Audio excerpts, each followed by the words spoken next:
हिंदी साहित्य quick revision with आरती शर्मा। दोस्तों, आपको मेरे चैनल पसंद आए तो इसे लाइक करें, शेयर करें, सब्सक्राइब करें। साथ ही साथ मेरे वीडियोस के अगले नोटिफिकेशंस को पाने के लिए बेल आइकन को प्रेस करें। दोस्तों, आज हम बात करेंगे हिंदी की आत्मकथाओं का पार्ट 2, ठीक है, के बारे में। तो ध्यान दें, इससे पहला वाला पार्ट 1 था, ठीक। तो ध्यान दें, अगले आत्मकथाकार हैं 1950 के बाद के। ध्यान दें, वृंदावन लाल वर्मा। वृंदावन लाल वर्मा, इनकी आत्मकथा है अपनी कहानी। अपनी कहानी कब आई?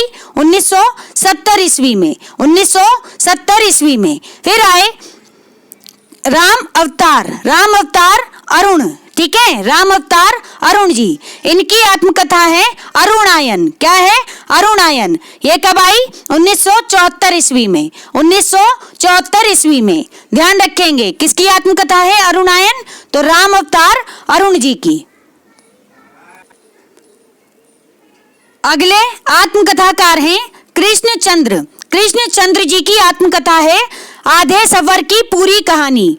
आधे सफर की पूरी कहानी 1979 ईस्वी में आई हुई आत्मकथा है आधे सफर की पूरी कहानी। किसकी है? कृष्णचंद्र जी की है। फिर है बलराज साहनी जी। बलराज साहनी जी की आत्मकथा है मेरी फिल्मी आत्मकथा। मेरी फिल्मी आत्मकथा कब आई? 1947 ईस्वी में। बलराज साहनी जी की आत्मकथा है मेरी फिल्मी आत्मकथा 1947 ईस्वी।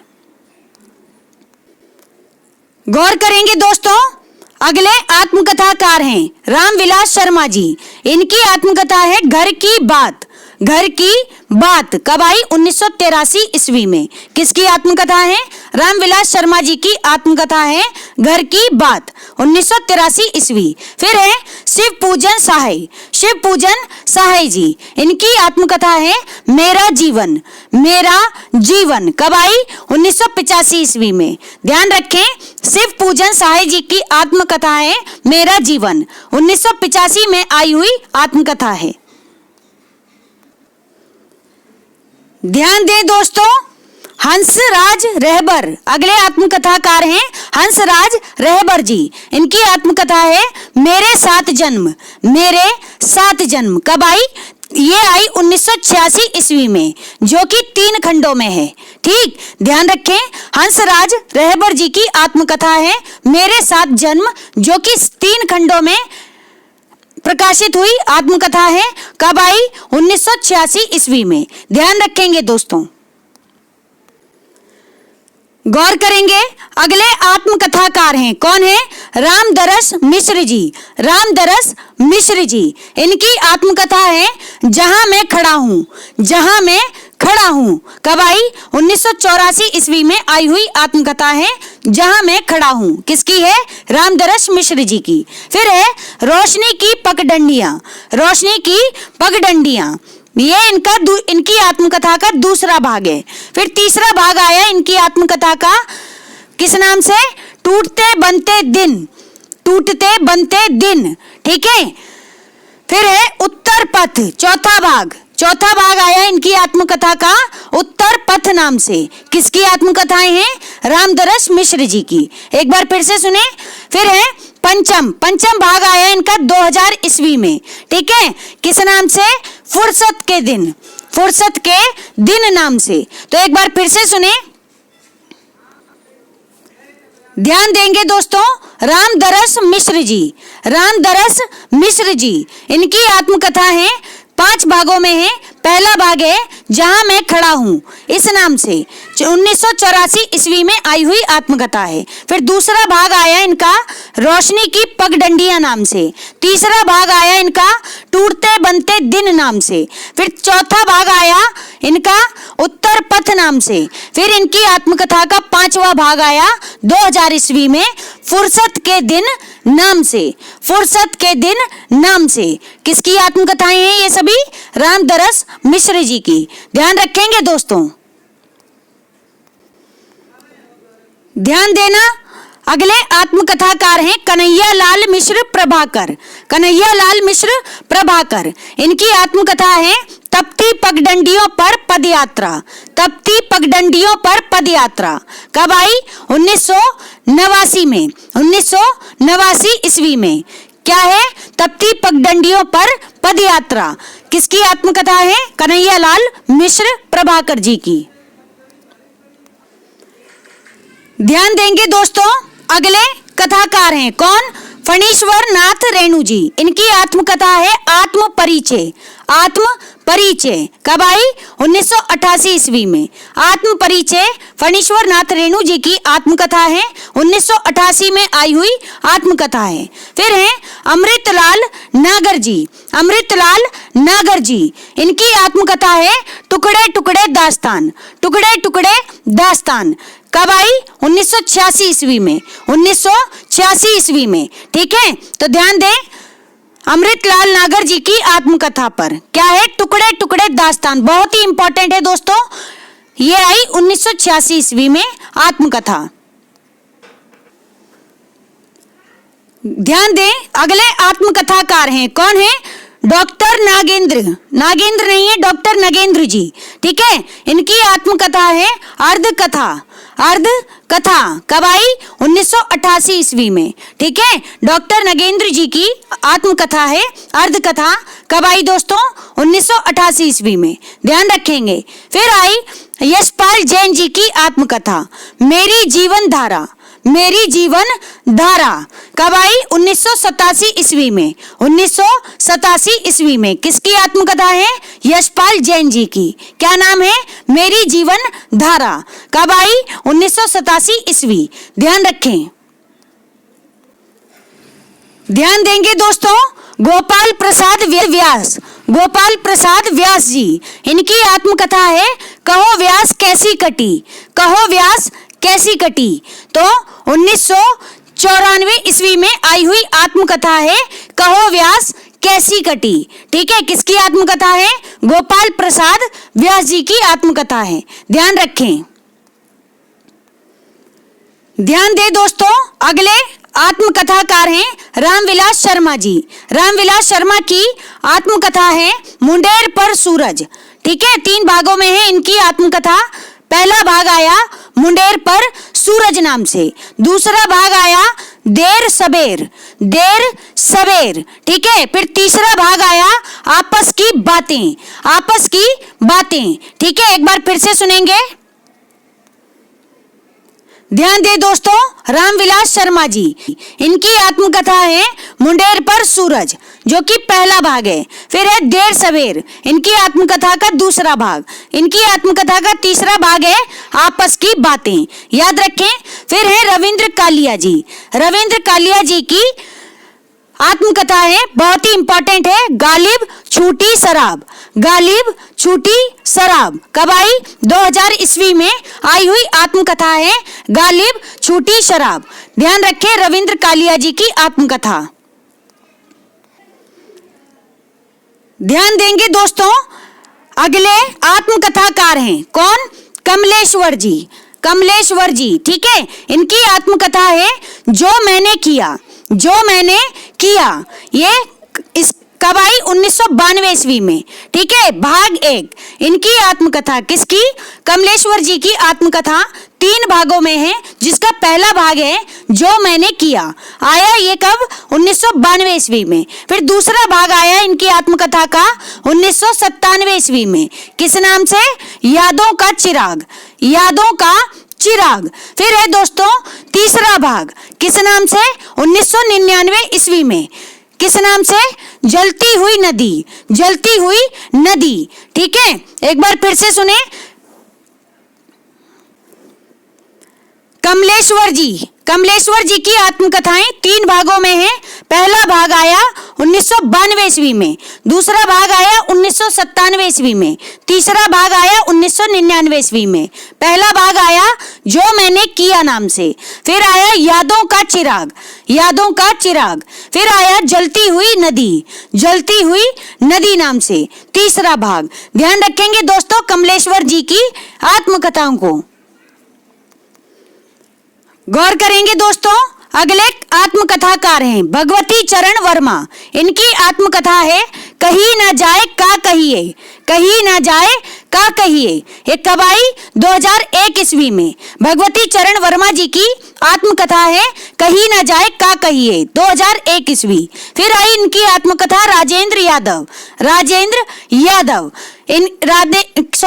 राजेंद्र यादव जी की आत्मकथा आई मुड़ मुड़ कर देखता हूँ। बहुत ही इंपॉर्टेंट है दोस्तों, राजेंद्र यादव जी की आत्मकथा किस नाम से है?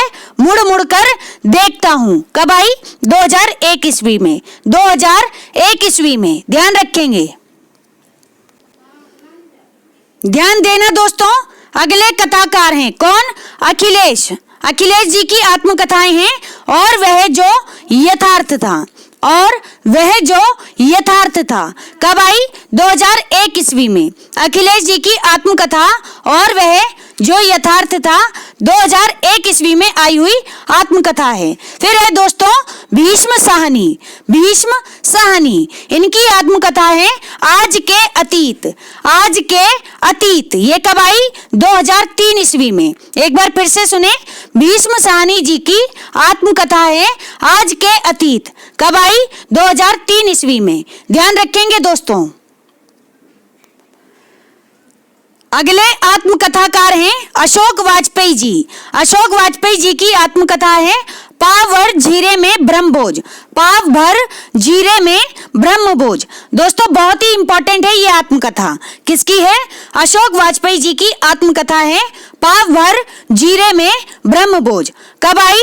2003 ईस्वी में, 2003 ईस्वी में। किसकी आत्मकथा है?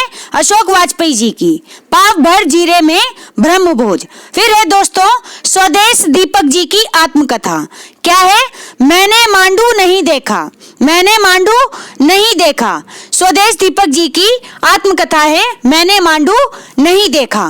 कब आई? 2003 ईस्वी में, 2003 ईस्वी में आई हुई आत्मकथा है मैंने मांडू नहीं देखा। और आत्मकथाकार हैं स्वदेश दीपक जी।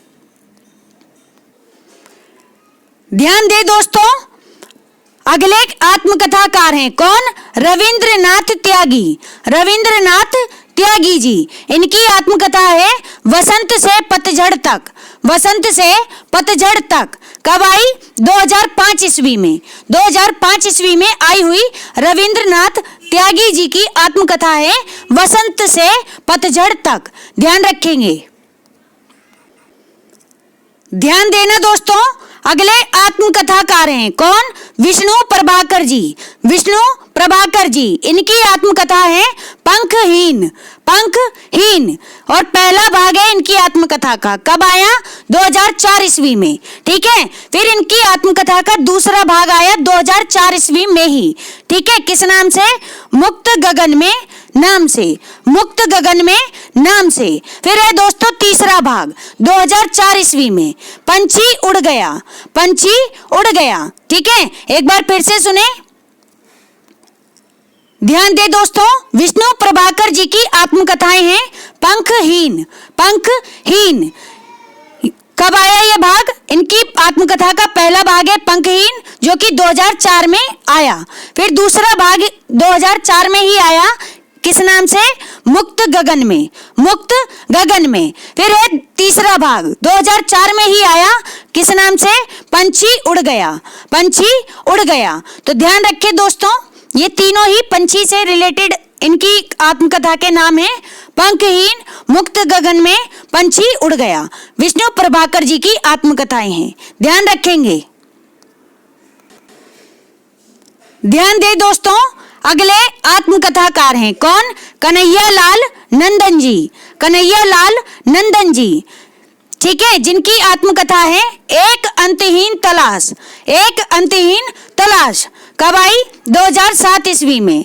जिसका पहला भाग इनकी आत्मकथा यानी कन्हैया लाल नंदन जी, इनकी आत्मकथा दो भागों में है। पहला भाग आया 2007 में और दूसरा भाग भी 2007 में ही आया। पहले भाग का नाम है एक अंतहीन तलाश, एक अंतहीन तलाश। और दूसरे भाग का नाम है कहां कहां से गुजरा, कहां कहां से गुजरा। ठीक है। कन्हैया लाल नंदन जी की आत्मकथा है कहां कहां से गुजरा। ठीक है। तो ध्यान रखना दोस्तों। ध्यान देंगे। अगले आत्मकथाकार हैं कौन? डॉक्टर देवेश ठाकुर। डॉक्टर देवेश ठाकुर, इनकी आत्मकथा है यों ही जिया। यों ही जिया कब आई? 2007 ईस्वी में आई हुई आत्मकथा है यों ही जिया।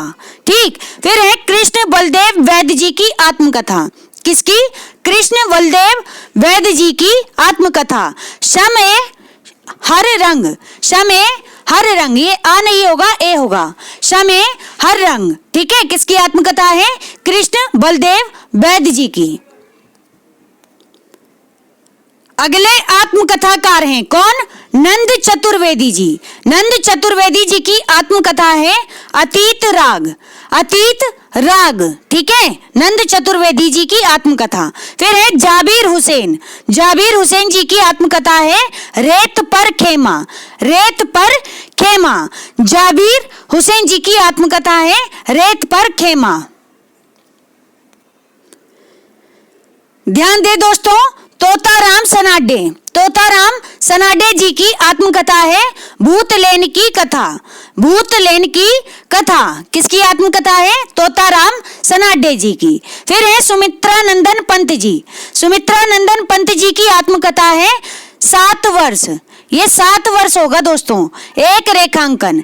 7 वर्ष एक रेखांकन, किसकी आत्मकथा है? सुमित्रा नंदन पंत जी की।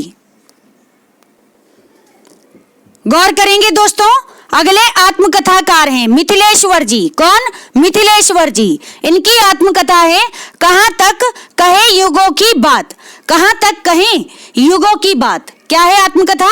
मिथिलेश्वर जी की आत्मकथा है कहां तक कहें युगों की बात, ठीक है। तो 2011 में आई हुई आत्मकथा है, 2011 में, ध्यान रखना। अगला बिंदु है, ध्यान दें, कमलेश्वर। कमलेश्वर ने गर्दिश के दिन, किस नाम से? गर्दिश के दिन शीर्षक से सन 1980 ईस्वी में, कब? सन 1980 ईस्वी में हिंदी और अन्य भारतीय भाषाओं के 12 रचनाकारों की आत्मकथाओं का संपादन किया। बड़ी बात है दोस्तों, एक बार फिर से सुने। कमलेश्वर जी ने गर्दिश के दिन शीर्षक से सन 1980 में हिंदी और अन्य भारतीय भाषाओं के 12 रचनाकारों की आत्मकथाओं का संपादन किया, ठीक है। तो ध्यान रखें। अगला बिंदु है, ध्यान दें, राजेंद्र यादव। राजेंद्र यादव जी ने अर्चना वर्मा व बलवंत कौर, दो नाम है, अर्चना वर्मा व बलवंत कौर, इनके सहयोग से, ध्यान से सुने, इनके सहयोग से 20 लेखिकाओं की आत्मकथा का संपादन किया। 20 लेखिकाओं की आत्मकथा का संपादन किया। देहरी भई विदेश, किस शीर्षक से? देहरी भई विदेश शीर्षक से। कब किया? तो ध्यान रहे, सन 2005 ईस्वी में, ठीक है। सन 2005 ईस्वी में राजेंद्र यादव जी ने अर्चना वर्मा व बलवंत कौर के सहयोग से 20 लेखिकाओं की आत्मकथा का संपादन किया और शीर्षक दिया उसे देहरी भई विदेश। देहरी भई विदेश, ठीक है, ध्यान रखें। अगला बिंदु है, ध्यान दें, विष्णु चंद्र शर्मा। विष्णु चंद्र शर्मा जी जिन्होंने सन 1984 ईस्वी में, कब? सन 1984 ईस्वी में मुक्ति बोध की आत्मकथा लिखी। किसकी? मुक्ति बोध की आत्मकथा लिखी विष्णु चंद्र जैन शर्मा जी, सॉरी, विष्णु चंद्र शर्मा ने सन 1984 में, ठीक है। फिर है सूर्य प्रसाद दीक्षित। सूर्य प्रसाद दीक्षित, इन्होंने सन 1970 ईस्वी में, कब? 1970 ईस्वी में निराला की आत्मकथा लिखी। किसकी? निराला की आत्मकथा लिखी सूर्य प्रसाद दीक्षित जी ने सन 1970 ईस्वी में, ध्यान रखेंगे। ध्यान देंगे दोस्तों, अगले कौन है आत्मकथाकार? ध्यान से सुने, राजकमल चौधरी। ये चौधरी नहीं होगा, चौधरी, राजकमल चौधरी जी, इन्होंने भैरवी तंत्र शीर्षक से आत्मकथा लिखी। किसने? राजकमल चौधरी जी ने, ठीक है, तो किस नाम से? भैरवी तंत्र नाम से। ध्यान रखें, राजकमल चौधरी जी की आत्मकथा है। ठीक है, गौर करेंगे दोस्तों। अगला बिंदु है रामदरस मिश्र जी। रामदरस मिश्र जी ने अपनी आत्मकथा को क्या? समय है सहचर, समय है सहचर शीर्षक से सन 1991 ईस्वी में प्रकाशित करवाया। ठीक है, तो रामदरस मिश्र जी ने समय है सहचर शीर्षक से सन 1991 ईस्वी में अपनी आत्मकथा को प्रकाशित करवाया। ध्यान रखेंगे, इंपॉर्टेंट है, समय है सहचर। ठीक है, रामदरस मिश्र जी। गौर करना दोस्तों, अगला बिंदु है रामविलास शर्मा जी ने अपनी 3 भागों में प्रकाशित आत्मकथा को अपनी धरती अपने लोग, अपनी धरती अपने लोग शीर्षक से सन 1996 ईस्वी में प्रकाशित करवाया। ठीक है, तो एक बार फिर से सुने, गौर करना दोस्तों। रामविलास शर्मा जी ने अपनी आत्मकथा कितने भागों में? 3 भागों में। किस नाम से प्रकाशित करवाए? तो अपनी धरती अपने लोग नाम से सन 1996 ईस्वी में प्रकाशित करवाए। बहुत ही इंपॉर्टेंट है, ध्यान रखना। ध्यान देना दोस्तों, दलित आत्मकथा का विकास, दलित आत्मकथा का विकास। ध्यान दें, अब हम जो आत्मकथाएं पढ़ेंगे वे सभी हैं दलित आत्मकथाएं। तो ध्यान से सुनना। सन 1995 ईस्वी में, सन 1995 ईस्वी में प्रकाशित मोहनदास नेमिसराय जी, मोहनदास नेमिसराय जी ने अपने अपने पिंजरे, अपने अपने पिंजरे नाम से हिंदी की पहली दलित आत्मकथा लिखी। ठीक है, तो हिंदी की पहली दलित आत्मकथा मानी जाती है अपने अपने पिंजरे। और किसकी है? मोहनदास नेमिसराय जी की आत्मकथा है। कब प्रकाशित हुई? सन 1995 ईस्वी में। ध्यान रखेंगे। ध्यान दे दोस्तों, हिंदी में अन्य दलित आत्मकथाएं, हिंदी में अन्य दलित आत्मकथाएं हैं। ध्यान दें, मोहनदास नेमिसराय, इनकी आत्मकथा है अपने अपने पिंजरे। कब आई? 1995 ईस्वी में, और 2 भागों में है ये। ठीक, तो मोहनदास नेमिसराय जी की आत्मकथा अपने अपने पिंजरे 1995 में आई, 2 भागों में प्रकाशित हुई। ध्यान रखें। ध्यान देंगे दोस्तों, अगले आत्मकथाकार हैं ओम प्रकाश वाल्मीकि जी। ओम प्रकाश वाल्मीकि जी की आत्मकथा है जूठन। कौन सी? जूठन। कब आई? 1997 ईस्वी में। 1997 में आई आत्मकथा है जूठन। ओम प्रकाश वाल्मीकि जी की आत्मकथा है। फिर है कौशल्या बैसंती, कौशल्या बैसंती जी, इनकी आत्मकथा है दोहरा अभिशाप। इंपॉर्टेंट है, दोहरा अभिशाप। कब आई? 1939 ईस्वी में। ठीक है, दोनों ही आत्मकथाएं बहुत इंपॉर्टेंट हैं। ठीक, कौशल्या बैसंती जी की आत्मकथा है दोहरा अभिशाप, 1939 ईस्वी। वहीं ओम प्रकाश वाल्मीकि जी की आत्मकथा है जूठन, 1997 ईस्वी। ध्यान दे दोस्तों, गौर करेंगे। माता प्रसाद, माता प्रसाद झोपड़ी से राजभवन, झोपड़ी से राजभवन, ये आत्मकथा कब आई? 2002 ईस्वी में। माता प्रसाद जी की आत्मकथा झोपड़ी से राजभवन 2002 में आई हुई आत्मकथा है। ठीक है, फिर है सूरजपाल सिंह जी, सूरजपाल सिंह जी, सूरजपाल सिंह चौहान। ठीक है, ध्यान से सुनना। तिरस्कृत, इनकी आत्मकथा है तिरस्कृत, 2002 ईस्वी में। तिरस्कृत 2002 ईस्वी में। ठीक है, फिर है संतप्त, संतप्त 2002 ईस्वी में, यानी कि सूरजपाल सिंह चौहान जी, इनकी आत्मकथाएं हैं तिरस्कृत। कब आई? 2002 ईस्वी में। फिर आई संतप्त, संतप्त कब आई? 2002 ईस्वी में ही। ठीक है, यानी सेम ईयर आई। तो ध्यान रखेंगे, तिरस्कृत तो बहुत ही इंपॉर्टेंट है। और आत्मकथाकार कौन है? सूरजपाल सिंह चौहान। ध्यान देंगे दोस्तों, अगले आत्मकथाकार हैं शिवराज सिंह बेचैन। शिवराज सिंह बेचैन जी की आत्मकथा है बेवक्त गुजर गया माली, बेवक्त गुजर गया माली। कब आई? 2006 ईस्वी में। फिर आई इनकी आत्मकथा मेरा बचपन मेरे कंधों पर, मेरा बचपन मेरे कंधों पर। कब आई है? 2009 ईस्वी में। किसकी आत्मकथा है? शिवराज सिंह बेचैन जी की आत्मकथा है, 2009 में आई। मेरा बचपन मेरे कंधे पर। फिर है दोस्तों रमाशंकर आर्य। रमाशंकर आर्य जी की आत्मकथा घुटन। कौन सी?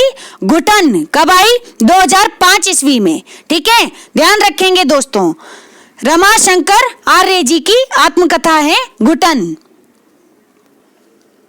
गौर करना दोस्तों, अगले आत्मकथाकार हैं तुलसी राम। तुलसी राम जी की आत्मकथा है, बहुत ही इंपॉर्टेंट है, मुर्दैया। कौन सी? मुर्दैया। बहुत ज्यादा पूछी जाती है दोस्तों। 2010 ईस्वी में आई हुई आत्मकथा है, जो कि इनकी आत्मकथा का पहला भाग है। ठीक, फिर है इनकी आत्मकथा का दूसरा भाग। कब आया? 2013 ईस्वी में। किस नाम से? मणिकर्णिका नाम से। मणिकर्णिका। एक बार फिर से सुने, ध्यान देना दोस्तों, तुलसी राम इनकी आत्मकथा है मुर्दैया। कब आई? 2010 ईस्वी में, पहला भाग। फिर आई मणिकर्णिका 2013 में, दूसरा भाग। ठीक है, तो ध्यान रखें तुलसी राम जी की आत्मकथाओं को, 2 भागों में है इनकी आत्मकथा।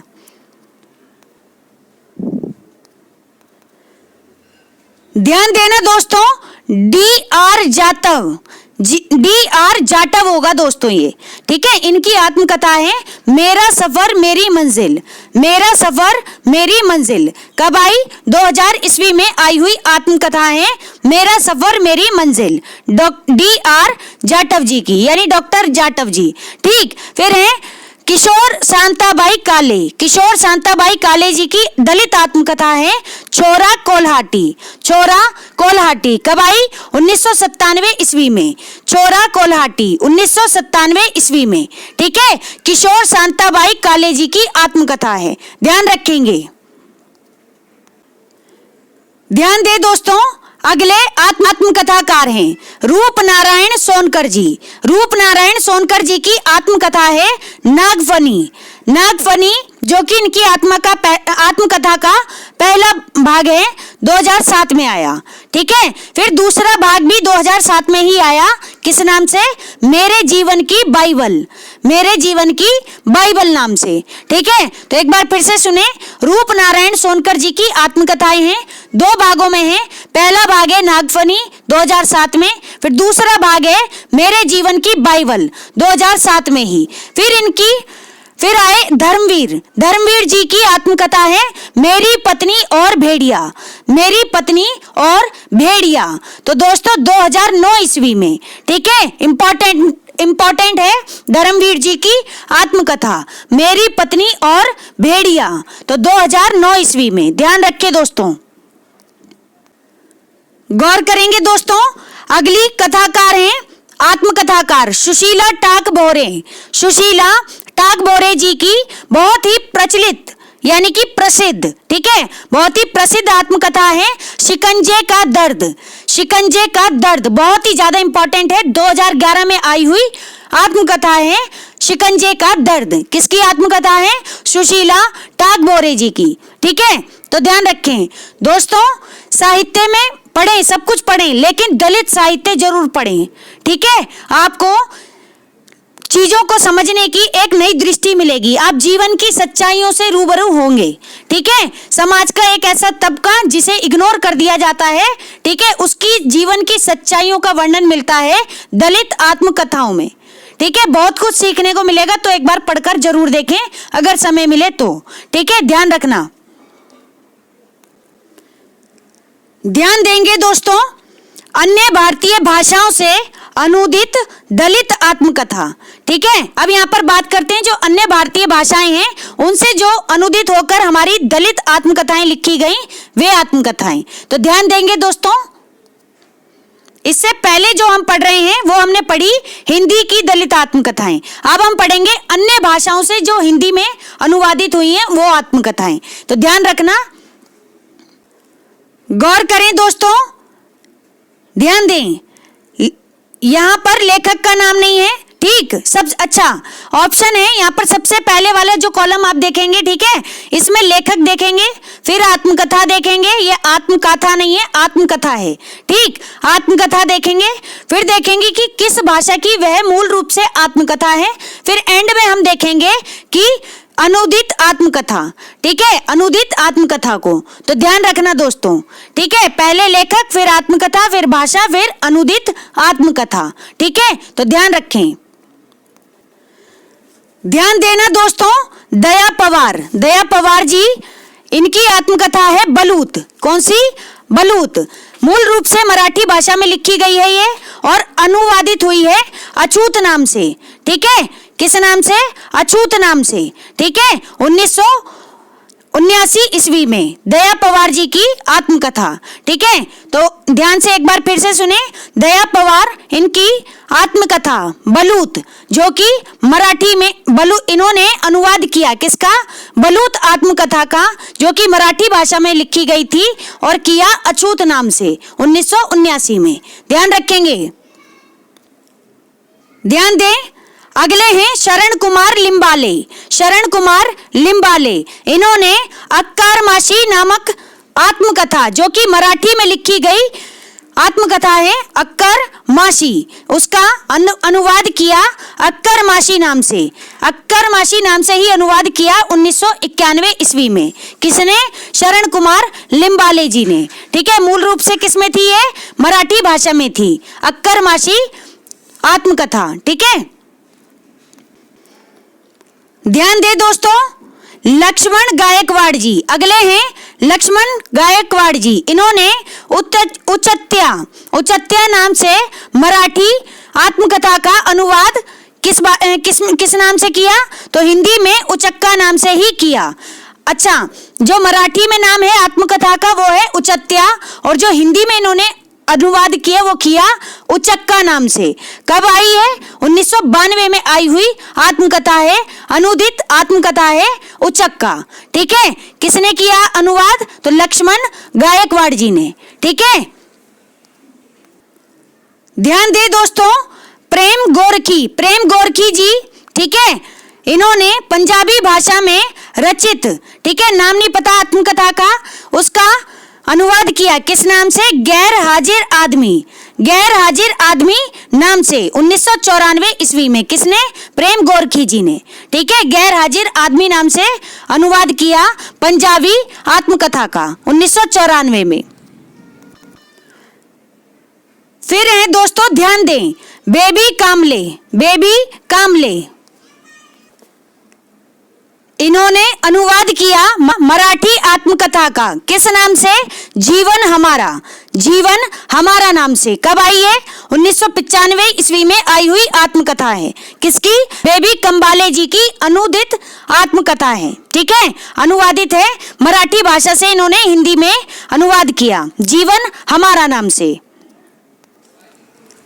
अगले हैं, ध्यान दे दोस्तों, बेबी हलधर, इनकी आत्मकथा है बांग्ला भाषा में, इन्होंने बांग्ला भाषा की आत्मकथा आलो आंधारी आत्मकथा का अनुवाद किया आलो आंधारी नाम से ही। कब किया? 2002 ईस्वी में। किसने? बेबी हलधर जी ने, ठीक है। आलो आंधारी हिंदी आत्मकथा है, ठीक है, और किसने अनुवाद किया? ये बांग्ला भाषा की जो आत्मकथा है आलो अंधारी, उसका हिंदी अनुवाद किया आलो अंधारी नाम से 2002 में। किसने? बेबी हलधर जी ने। गौर करेंगे दोस्तों, अगली आत्मकथाकार हैं, कौन है? सीमा जाकी तोसेन, इन्होंने अवज्ञा नाम से हिंदी भाषा में, ठीक है, आत्मकथा का अनुवाद किया, और मूल आत्मकथा क्या थी? हाकई, जो कि जापानी भाषा में थी। तो सीमा जाकी तोसेन ने जापानी आत्मकथा हाकाई का हिंदी अनुवाद किया अवज्ञा नाम से। कब किया? 1993 ईस्वी में। ध्यान रखेंगे, नाम याद रखें, सीमा जाकी तोसेन, ठीक है, नाम ही अलग लग रहा है। ध्यान दे दोस्तों, अगले आत्मकथाकार हैं बलवीर माधीपुरी। कौन? बलवीर माधीपुरी, इनकी आत्मकथा छांग्या रुख। छांग्या रुख कब आई? 2002 ईस्वी में। ध्यान रखें, छांग्या रुख 2002 ईस्वी में आई हुई हिंदी की अनुवादित आत्मकथा है। और किससे अनुवादित हुई है? तो ध्यान रखें, पंजाबी आत्मकथा है छांग्या रुख। पंजाबी आत्मकथा है छांग्या रुख, जिससे अनुवादित करके हिंदी में इन्होंने छांग्या रुख नाम से ही आत्मकथा लिखी। किसने? बलवीर माधीपुरी जी ने 2002 ईस्वी में। फिर है दोस्तों प्र ई सोनका काम्बले। प्र ई सोनकाम्बले, ठीक है। अब ये ध्यान दें, इन्होंने 8 वणिची पक्षी, 8 वणिचे पक्षी, ठीक है, मराठी आत्मकथा का हिंदी अनुवाद किया यादों के पक्षी नाम से। किस नाम से? यादों के पक्षी नाम से। एक बार फिर से सुने, प्र ई सोनकाम्बले जी ने, ठीक है, ध्यान से सुने। इन्होंने प्रोफेसर हैं, ये प्रोफेसर ई सोनकाम्बले, ऐसे होगा ये। प्र मीन्स प्रोफेसर ई सोनकाम्बले।